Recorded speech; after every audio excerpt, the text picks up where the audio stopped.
Hello and welcome to Two Girls in a Pod. I'm Sharon. I'm Christy. Welcome, welcome. You know, as we tell you, we always have these in-depth conversations, and communication is such an important thing to us, and we will share all kinds of ideas. True. But one of the things we were talking about is that idea of not being enough and how Being enough. really, but how often people will have that feeling of, oh, I'm not enough. I'm not, or you're told you're not enough. Mm-hmm. And we were talking about this, growing up in a Latin family as a Latina, it was interesting because, my parents were bilingual. And I've had that in the past where people have told me or hinted that I'm not really truly Spanish enough or Latina enough because I am not fluent in Spanish. But people don't understand there are things that kind of help mitigate some of that stuff, and that we're not even a participant of. Do you know what I mean? Mm-hmm. Because like for me, with my family, my older siblings, when they started school and stuff, you were not allowed to speak Spanish. And even when I was in school, you weren't supposed to be, you just didn't talk Spanish. And so it was really hard on my older siblings because they were Spanish speaking first and then they had to learn. And so they were bilingual. But I think my parents made that decision to teach us English first because of the school system and not having a lot of that adversity that you would have. Exactly. So there's a lot of circumstance that plays into everybody's experience. So because that is the case, I don't think that it's fair to say you're not Latin enough or you're not this enough or whatever, because everybody's experience is different based on different things. But it's the most fascinating thing to me because people will not look at what came before. Mm-hmm. And not that it matters. I'm going to still have the same amount of DNA for my ethnic background that I do. The color of my skin, all of that stuff is enough. Exactly. And just because it's somebody else's opinion that it's not enough, that's what I think we have to learn to identify. I think a lot of times we feel like we're not enough in a situation because we're looking at those comparisons and those judgments. Those opinions of people that don't really, really, really, really matter. Exactly. But yet the truth of the matter is it still kind of plays on us a little bit. You know what I mean? Definitely. But it's not just that. It's like, you're not girly enough. Mm-hmm. If you grow up and you should have your hair long. Oh, this, you hear it all the time. And particularly, I think for women, it's that thing of being more feminine, regardless of what your body type is or what you prefer, what makes you comfortable. Mm-hmm. I'm sorry. Walking in heels and doing crap like that, and I call it crap because I know what it does to women eventually in their older age because you're putting pressure on the lower back and hips. Mm-hmm. And it eventually causes a little bit of a problem. And if you wear the heels because it makes you feel good and you look beautiful, I say do it. Mm-hmm. But when people would tell me, well, you really don't wear dresses, I would wear dresses, but whenever I wanted to. It wasn't about what somebody else wanted me to. Mm-hmm. We dress up sometimes we don't, Sometimes it's just fun to dress up. And yeah, there's nothing wrong with that. But I do think there are people, that make the decision to wear the heels every day because they feel like they have to whether it be to fit in a corporate world or whatever it is, we make those kind of sacrifices because they probably are going to have back issues at some point because it's based on career or what other people think. But because you want to be enough. Yeah, you're trying to be enough. When at the end of the day, you're enough anyway. Yeah. But I think it's really interesting when we look at those kind of things and we try to determine how do we know that we're enough in a world that oftentimes is telling people that they're not enough. Right. You're not smart enough. And there's oftentimes comparisons. Well, why aren't you as smart as your brother? Why can't you run as fast as your sister? Mm-hmm. You know what I mean? Right. And even though they might even be a fleeting comment, what I have found as a therapist is as we trace back, it will be a fleeting comment. That sticks with the person. Yes. And it might be even from a stranger. It doesn't matter. And why the brain incorporates it that way, who knows? But it's there. And then what happens is the person starts at that point feeling like they're not enough. So then they try to overcompensate And we have a lot of that too. You know what I mean? And I think, have you ever felt that? Sure. I mean, who hasn't, I think. But I mean, people are always making comparisons and stuff. And so people start to do that in their own mind. You hear it all the time. And so then you start to feel inadequate in some area. I was never good in math growing up. Well, I say that, and then, I got the right teacher, and I actually had an A that semester for, yes, it was a semester, but no, maybe a full year. I mean, I never felt like, I was going to excel at that. And I did struggle with it even after that. You know, what's interesting is that we have continued to use this in society for generations. Girls aren't good in math. Boys do math, sciences, girls aren't. So then we wonder why girls are lagging and a little bit high. Well, first off, you weren't giving them the same opportunities. Right. So then, of course, the female comes away thinking, I'm not good in sciences or math. I'm not good in the science or the maths or whatever. Well, I guess I'm going to go to the Englishes and the arts and all this and that, So we do see that disproportionate thing in that, it's changing now because I think women are saying, I am enough. But we have a lot of that where I remember even growing up, it was a lot of that. I would hear a lot of that, like girls just weren't as good in math or stuff like that. Well, we talk about it in the podcast quite often, how many fields out there are still male-oriented. I think that's a perfect example of that. A lot of people are believing or not believing enough in themselves to think that they can excel in stuff like that. So, and especially I think for women, but you are starting to see more women emerge with that stronger confidence, and you're starting to see some advancements in some of those areas. So that's a good thing. But I do think it comes a lot from that people just don't feel like they are enough. It's one of those things because, and, even on the male side, when you have that man who's not, what you would call super masculine, right?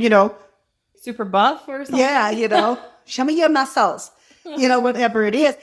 They also have that thing of they don't know where they fit in too, because men don't treat them like an equal sometimes because they're not, or their interests aren't the same. Mm-hmm. So it's kind of like, you're kind of like not manly enough for us kind of thing, which is ridiculous because who cares? That's really the amazing thing. But then I also wonder the people who are doing the criticizing of others, is it really just their insecurity from whatever is coming from their perspective and maybe that they don't feel like they're enough of something? Well, I think it absolutely comes from that. And then just the messages that they've received throughout their lifetime of experiences. I'm sure, there are many contributing factors, but we just perpetuate that by continuing to say that someone is not enough. I think, and then the question becomes, how do you know you are enough? Mm-hmm. The answer is simple. You're here. Yeah. You are enough simply due to the fact that you were given life, you're living your life, and you are enough. It's when we feel like we are not enough that we have these problems. Hence why there will always be jobs for therapists. Mm-hmm. Seriously. And a lot of times it's because people come in feeling inadequate. Right. I'm not a good enough spouse, or I'm not a good enough sister or a mother or whatever it is. Yeah. The thing is it's not that we're not good enough. It means that we can be more effective in those things if we are given those opportunities. Just as now females are becoming much more a part of that STEM piece. So now if I'm getting the same training as my male counterpart, then if I don't get it, then it's not based on the fact, then maybe it's not me or my thing or whatever. But if I'm on equal playing field, given the same equal opportunities, then I get to decide, am I enough? Right. Or is this for me or whatever? So part of it is, how do we do more of that maybe equal playing field? Well, and I think that even though there are, not everything is going to be your niche, that doesn't mean that you're not enough, because you bring other things to the table that others don't have. Everyone is unique, and You know, we all have our own gifts and we excel in different things. And that's the beauty of all of that, I believe. And just because you're not so advanced in one area, you may be in another. And so I think that is where we have to do that self-talk and realize we are enough. And not doing that comparison. Yes. And really looking at what is it that I like. But what if I like is not within that norm, then people tend to say, well, I've got to do something different because it's not within the norm. I had seen this on Facebook. Somebody had posted about, we need to make girls more girly like they used to be. I don't even understand what that statement means because women are a montage. That's what makes men and women beautiful, is that there's such a variation. And in order for somebody to sit there and say about being female is to be girly, what happens to those females who are born and maybe don't have all the curves and all the stuff? Those kind of comments, once again, are what create this thing of not being enough. Right. And some people have more an athletic build. Some people have more of, I don't know what they call a girly figure or whatever. Hourglass kind of. But yeah, I mean, that all are unique and special. Hence why we have so many eating disorders and all of these things, because people are trying to fit into this box that somebody else has created. And I tell my clients, when you buy into a label, then you're stuck within that parameter of that label. Even by your own definition. Yes, but usually it's not even by your definition. It's by who created the label. Right. But you're defining yourself based on those judgments. Yes. But the thing is when you do that, we lose sight. So then we just are all these little compartments. You sell yourself short. Absolutely. And I was having this conversation with one of my clients last week, and I said, we're here with all of these labels, but once again, you have to go back to who made the description for the label. Right. When you do that, you'll find that what was that person's investment? It wasn't in you. It was in whatever their investment was at that moment of creating the label. And that was about the person's creation of the label. And when I'm talking society, because we get a group of people, that's like one word, they say a word, and then pretty soon everybody's saying the word, and then it becomes a big thing. Now you're just part of everything else. And that, once again, is that thing of wanting to belong. And that makes sense, because we have to have a sense of belonging. I'm not saying that.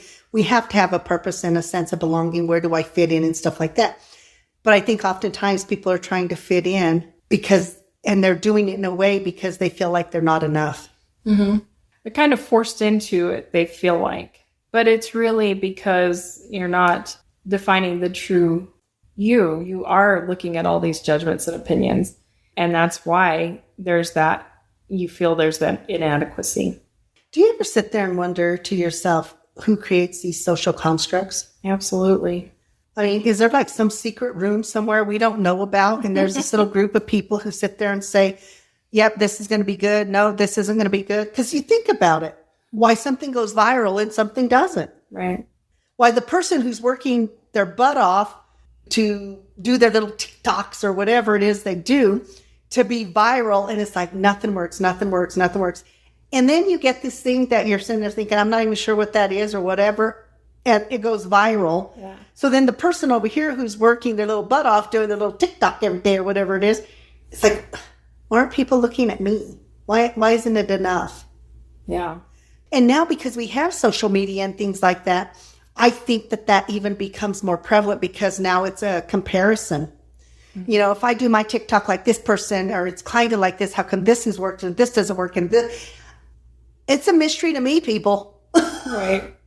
It really is. I don't know why something has more value than something else, according to whoever's in the secret little society room that we don't know about. Well, it's like they say, I mean, it's all outside of you, and you can only come from your own place, and you can't base everything that you do on all of those other things that are happening.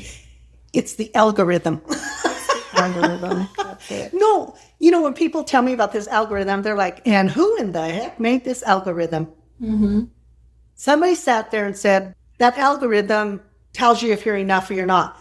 well, you don't follow the right algorithm, so we don't get to get a loan, so you don't get to have a house because it's just not enough. So when we're talking about that, we're talking about things down even to that, because, I've talked to people, well, I don't have enough credit, or I don't have enough this, I don't have enough income, it's always enough. I don't have enough. Yeah. I'm not enough. I'm not doing enough to get the promotion. I feel like I'm doing enough, but somebody doesn't feel it's enough. But you'll always usually find that it's always, you feel like somebody else feels like you're not doing enough. But you have to be able to recognize when you're giving your best. And when you're doing that, you're coming from that pure intention of making things happen. And that is enough. And I think that people have a hard time with that. They struggle because they are looking at all the other expectations. When in your life, or is there a time in your life, anything that sticks out where you really felt that like you didn't measure up or you weren't enough? Besides math? Only math. Yeah, math is a big one. Well, I mean, I didn't have much opportunity to dance when I was younger, but I always wanted to be really, really good at it. But I never had that opportunity to work on that. And, even if I ever had the opportunity to dance, I felt really awkward because I didn't really know how, you know what I mean? So, I guess in that sense, I would feel that. You know what I always love about dancing? See, we digress through here and we just have conversation. But I love when people are out there and they truly love to dance regardless of what it looks like. Oh, God, yeah. It's like you feel the rhythm in them or something. Yeah. And it doesn't matter what it looks. There's just something about it. But you will see those other people, they don't know how to dance. Well, with that being said, I feel like I've moved beyond that because it's not like I've ever had a dance lesson, but I absolutely love to dance now. And I don't care. We do dance. We love to dance. Yeah, we dance even in our kitchen. Yes. That's something that we do a little bit. If friends come over, family, and we're up cooking and stuff, sometimes, stuff is making and stuff, we'll throw on music and we'll dance in our kitchen. Yeah. I really love that about my grandma. One of my best memories of my grandma was her and my nephew, Felix, dancing at our house. And just, it was like, oh, let's put some music on. And there was grandma, in her late 80s dancing away. And it was just such a really cool feeling. Yeah. And guess what? She didn't think, am I enough at this age? Yeah. Well, I think you have to get to that place, whatever it is, you know what I mean? To be able to just do it and enjoy it. Like I said, even, the dancing, it's not a matter of being good or that, but if you let the music move you, I feel like that's the most important thing about it. It's funny because I started out my college at Ann State University, so I was doing a Bachelor's of Arts in Psychology, and then I ended up transferring up to Colorado State University. I did not read the fine print, people. And so when I got up to CSU, I'd already got accepted and all that. So, I'm there like, okay, got to do this now. It was a Bachelor's of Science. And I remember having that thing of, I don't know math enough. And it caused a little bit of anxiety because I'm there like, oh my gosh, there's going to be more math. There's going to be more this. And I remember having that moment of like total, what did I do? Yeah. Because I don't know math enough. I can't do this. So, you kind of go through that whole thing. It's not just, I don't know math enough. It goes further than that. It's like, I'm not smart enough. Right. I'm not smart enough to get the concept. I'm not going to make it past that. Like I said, that teacher that I had in high school really taught me a lot about that because it had Mr. Campbell. He actually helped me to understand math, and I could do, algebra. I was like amazed that I was able to comprehend that because up to that point, everything was clear as mud. I could not understand. One of my clients is taking in college taking a methods class in that, so it's kind of more math oriented. And you take it for when you're doing psychology and stuff. You probably have another things. I don't know the psychology. Struggling.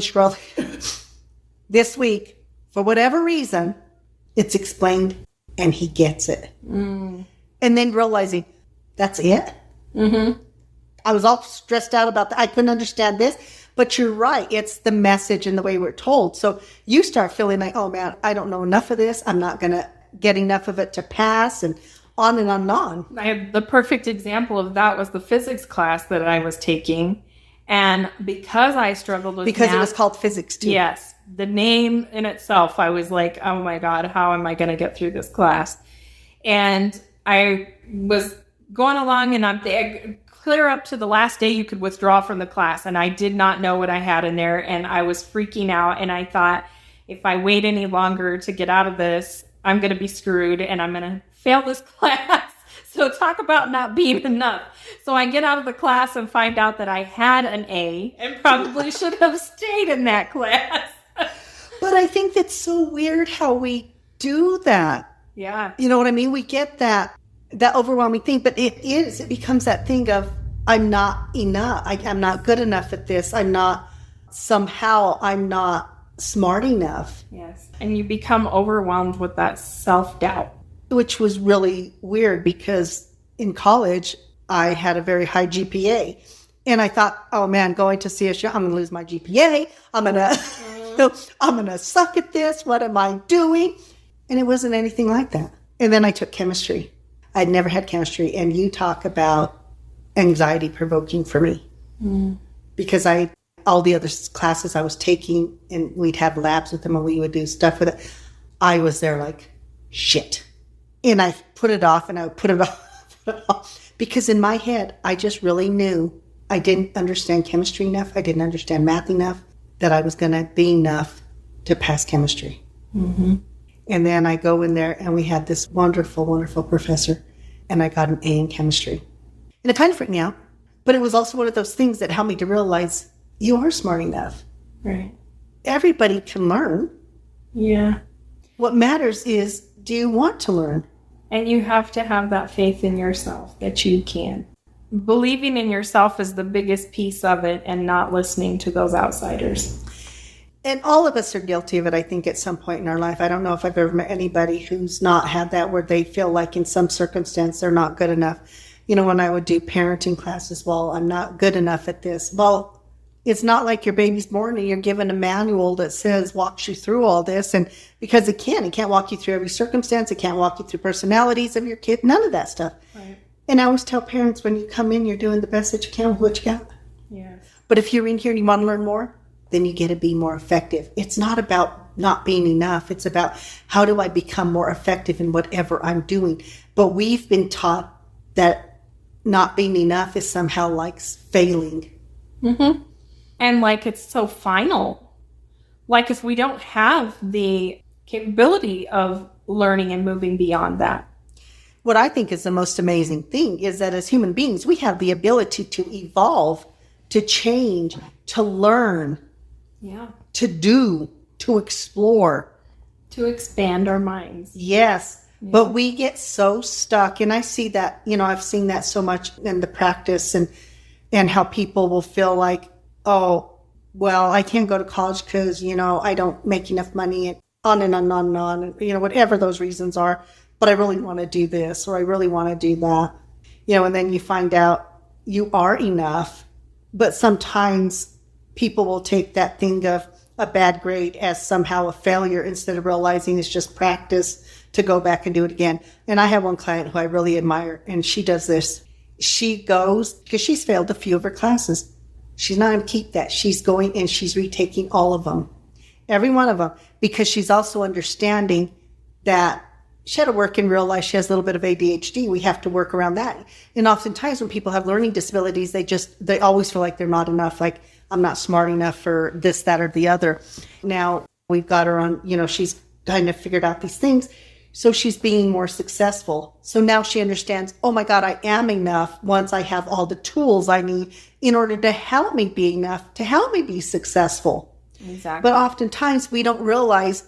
The other thing I tell people is, if it's something that you feel you're not enough at, or whatever words you want to use, seek people out to help you learn. I mean, that's what we're constantly doing. We're reading articles, even about podcasting, We're constantly reading stuff. We attend little webinars, just whatever we have to do, because the more knowledge we have, the more power we have. Yes. To advance. Yeah.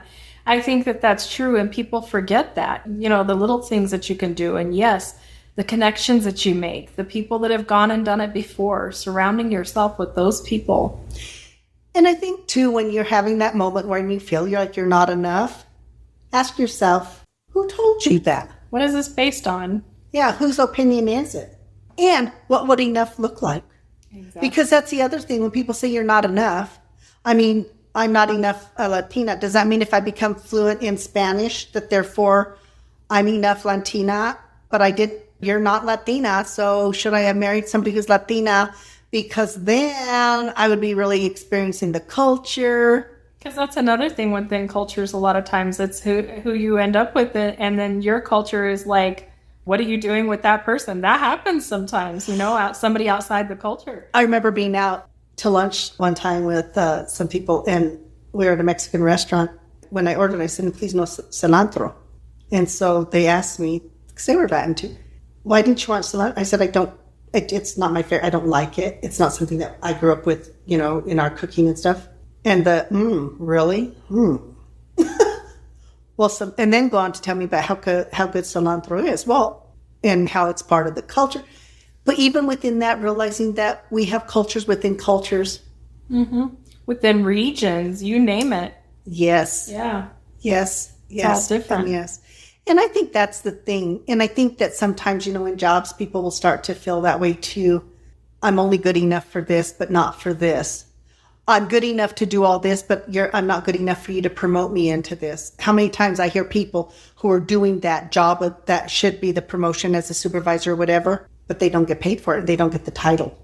Mm-hmm. So then they're, well, I don't understand. What am I doing? Why am I not good enough for it? What did I, no, what it is they don't have to pay you. I was going to say, sometimes that's the company trying to save money. Exactly. And then sometimes it's the person not believing in themselves that's holding them back because, Absolutely. Somebody in management or whatever feels like that you lack the confidence to step up and do that position because you're not showing that you believe in yourself. So it can be different things. Well, and I think sometimes too, people in companies, organizations or whatever, they may in their head say, okay, I want to get to this place in the company and I'm good. Mm-hmm. But then other people, trying to push them, so you don't feel like you're good enough to do this or whatever.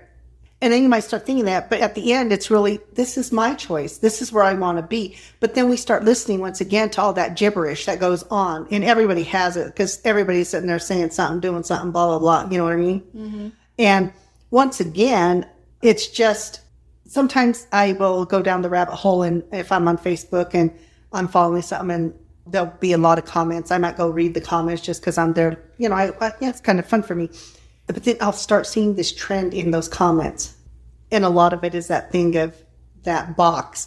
Well, if she just did this, or now and there becomes this negative thing. And then my question always becomes, why is that relevant and important to you?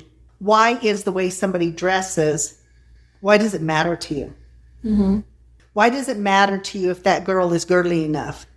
And how many people will force, and I'm going to use little girls on this one, because I've seen it in my practice, where, you got to wear the little dress. You got to wear the little dress and the little shoes, and you got to have your hair up and all that. And sometimes the little girls are there like, I don't like it. Mm-hmm. Oh, I remember. I did not like wearing dresses as a little girl. I didn't. But the reason why is because I always felt like you couldn't have as much fun with the stuff you were doing on the playground. Do you see what I mean? My fun overrode that. Well, yeah. And as a kid, I would think so. And so oftentimes, back in my day, we were called tomboys. I was always labeled as a tomboy, so therefore I wasn't girly enough to be a girly girl. But part of it is the things I wanted to do. The things that were fun to me just did not work in a dress. So if I wanted to go, Judy Hurlis, she had the coolest horses that she would bring and we would play outside. I didn't want to be in a dress because then I have to sit on the ground. Then it gets all itchy. And all of these things, I didn't like it. Mm-hmm. You can't have fun on the monkey bars of a dress. But you're supposed to. How girly girl is that? Showing off your business. Then you get in trouble for showing off your business. And when I was a kid in the school that I attended, it was a private school, a Christian school, and you had to wear a dress, but you had to wear shorts under your dress. So you could play on the playground, but you had to wear your dress and you had to wear shorts. Well, that makes a whole lot of sense.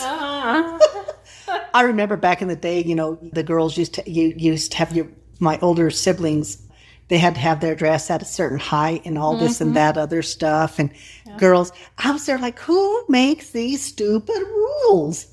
Yeah. I swear. And then I think to myself, no wonder people struggle with their self-esteem and their self-confidence when we're being told, if you're being told to do something that goes totally against everything that you desire and want and is a part of what your character makeup is. Yeah. So no wonder people are always feeling inadequate in this society. But once again, I love to question that when I'm reading those comments. Why is this important to this person? What does it do to them?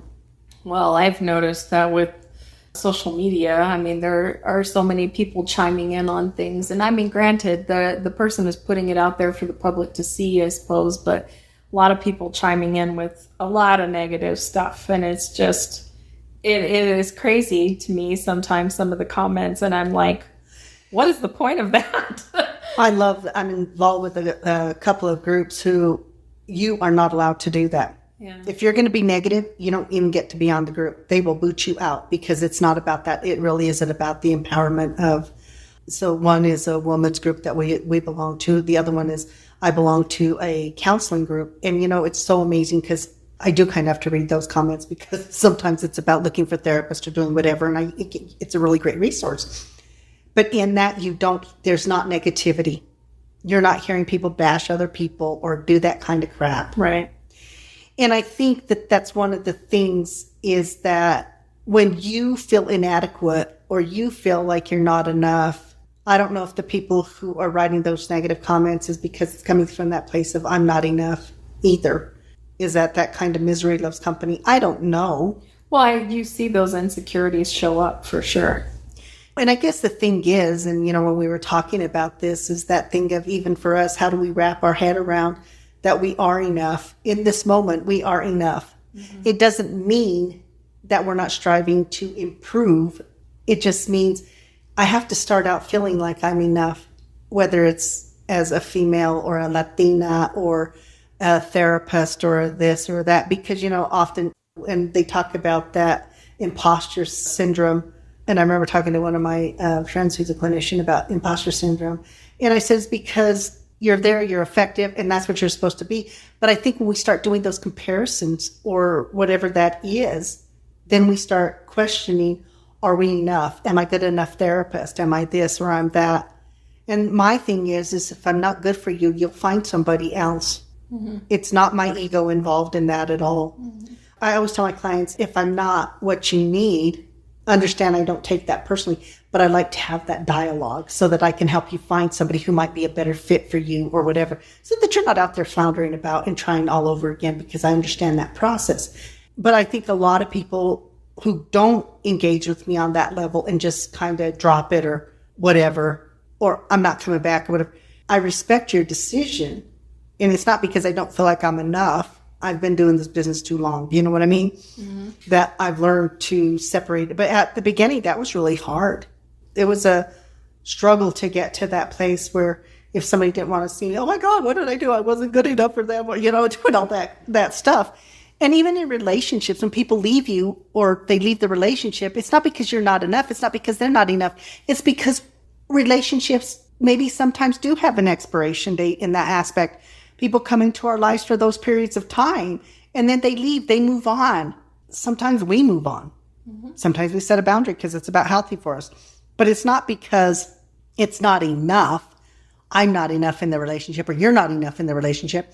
It's about there's a growth process maybe that's going on, or it's about this isn't working. It's hindering both of us. Mm-hmm. And sometimes it's about what you can do differently, and, you can fix things and realize that you guys can grow together.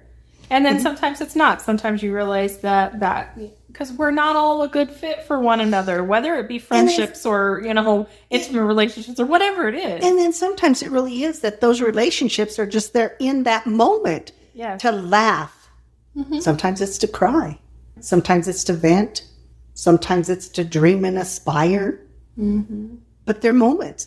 And then what happens is those people walk away, but how for us to get to a place where we realize when somebody walks away from us, it's not about us. Right. It really isn't. I think that the main focus has to be this moment.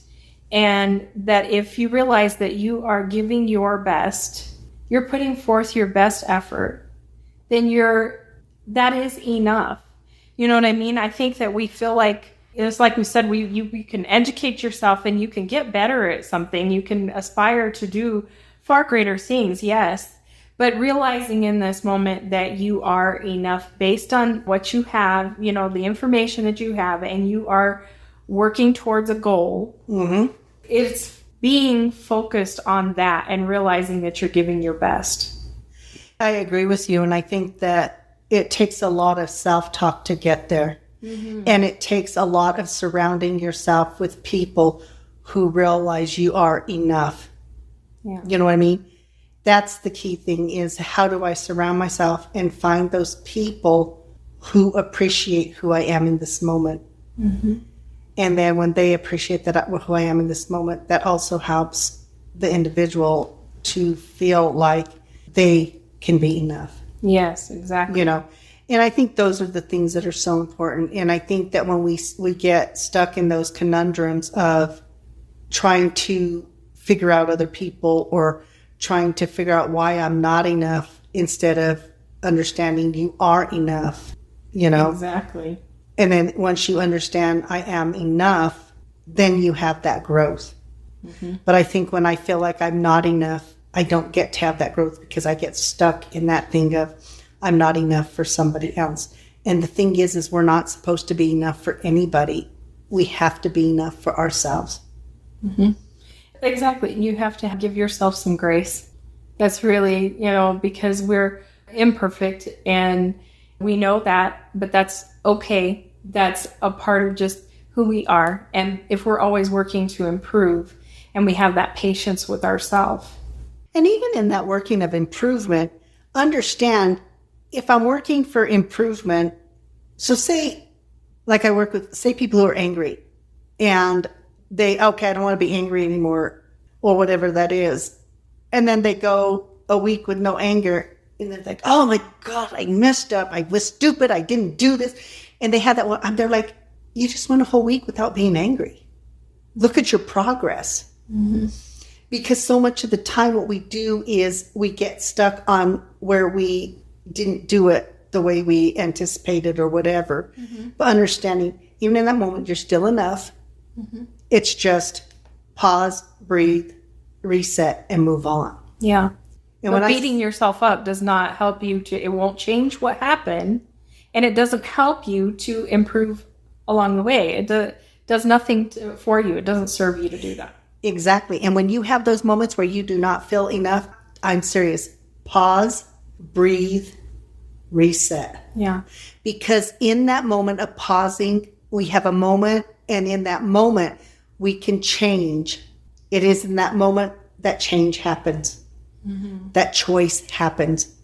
And I don't have to choose to feel this way. It was a moment. I get to move on, and I am enough for the next thing. Yes. You know, and I think those are, I'm not saying I don't like to tell people it's not easy, because to say it's not easy means it's hard in our mind. But the thing is I tell people, it is practice. Yes. It's not hard or easy. It is practice.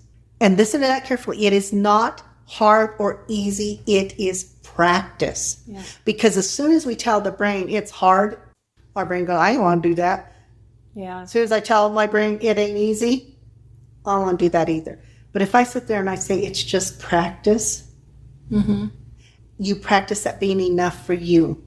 And in order to do that, you shut out all those other opinions and stuff that are not relevant to who you are in this moment. You have to let go of the emotion around it, because if you continue to feed that negative energy, you're not going to move forward from it. And you know, what I've come to realize is that I am a Latina enough, I am Spanish enough, and I am who I am. My culture is important to me. Mm-hmm.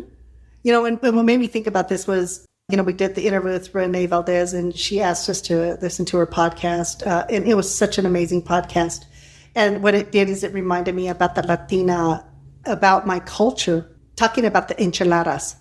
talking about, the frijoles and putting it all together, the smell and the taste and the culture and the value of that. That is all still a part of who I am. And it's an important part of who I am. And it is something that I'm very grateful to my family system for instilling in me, because it is that step closer, or it keeps me that step closer to my parents, who I don't have anymore physically on this earth. But man, I can sit back and I can think back on those memories, and my dad, speaking Spanish was important to him. My mom's food, just those are what helped me to be enough in my culture and in my ethnic background. And I appreciated that episode so much, because it's a reminder, and it took us down memory lane.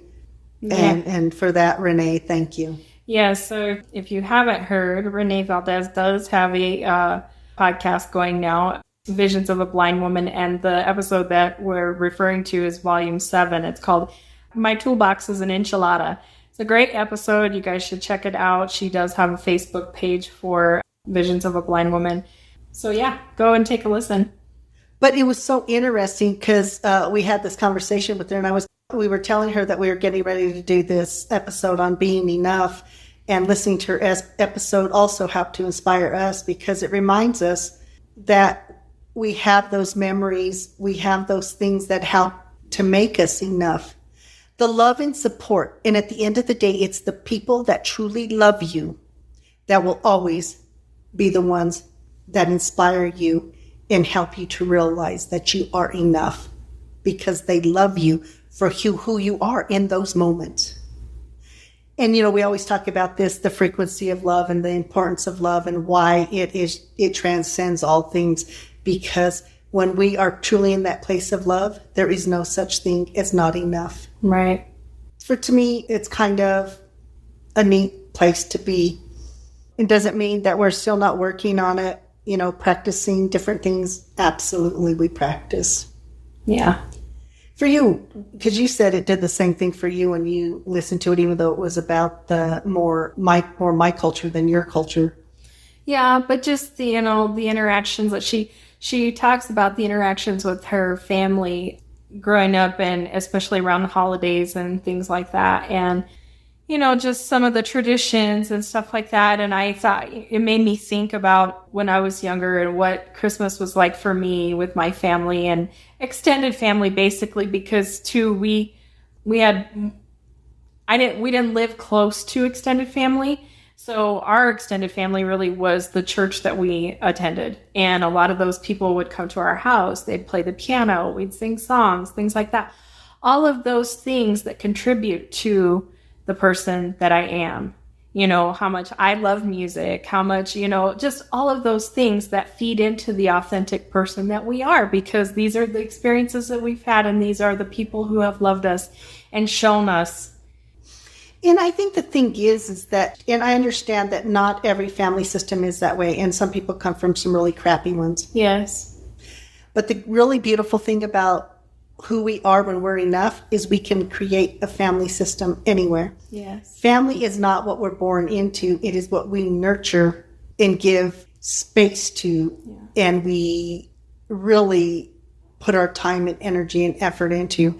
And we have amazing things like that. So we call that the extended family, because it is not through the blood that we're born into, but we have the ability to belong anywhere and to feel like we are enough anywhere, because we are the creator of that. And we can, we invest in those relationships, and that's what creates that, because, there can be people in your family that you have no relationship with. Mm-hmm. It's the things that we create and the time that we invest in those relationships. Everybody knows relationships are so important to us. Our relationship really is our priority, and we work on it. It is something that we work on daily, mm-hmm.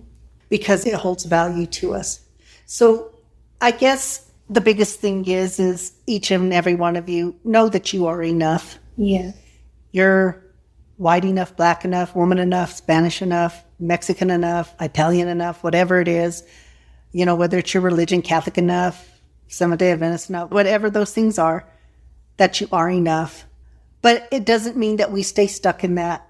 We always encourage people to practice evolving into a bigger, more improved enough version of who you are, you know? Yes. Showing up every day, putting forth that effort. Yes. That's enough. So we appreciate that everyone who listens to us is enough.